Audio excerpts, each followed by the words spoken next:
On se dit souvent que je perds mon temps, ça sert à rien que je continue. Mais selon qui? Selon toi? Ou selon l'idée des autres qui disent ce que devrait être une vie productive? On nous dit toujours que le temps doit toujours servir à quelque chose du style essayer de produire, créer quelque chose, lancer quelque chose d'incroyable. Mais parfois on a juste envie de chiller en regardant un film ou une série ou même jouer à un jeu dans lequel tu sais très bien que tu vas mourir en boucle. Donc, en apparence, il y a rien de productif là-dedans et encore moins de reposant.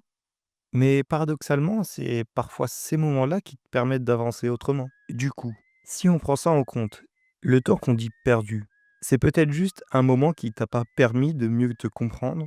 Mais alors, on peut se poser la question de comment on sait à quel moment on utilise correctement notre temps ou pas. À quel moment on franchit la limite du plaisir? Pour moi, à chaque fois que tu commences à chercher une nouvelle série à regarder, alors que tu en as déjà commencé une vingtaine, ou que tu commences à scroller sur Insta et TikTok comme un zombie, sans même savoir ce que tu veux regarder, là, tu peux te dire que je suis peut-être en train de perdre mon temps. Mais du coup, au contraire, si tu décides de regarder une série ou une vidéo où tu sais exactement pourquoi tu la regardes et qu'est-ce qui te fait kiffer dans cette vidéo, tu peux te dire que peut-être c'est du temps bien utilisé.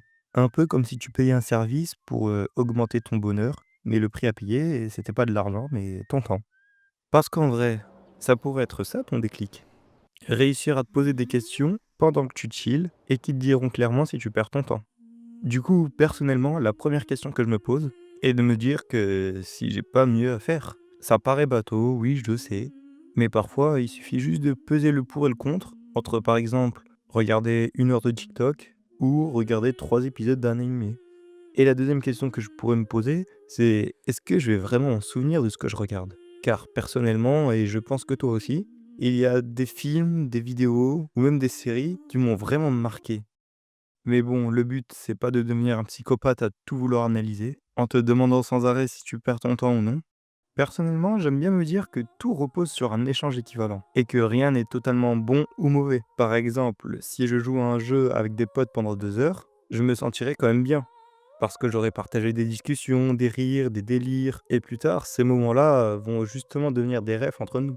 Donc d'une certaine manière, j'ai utilisé mon temps pour renforcer nos liens.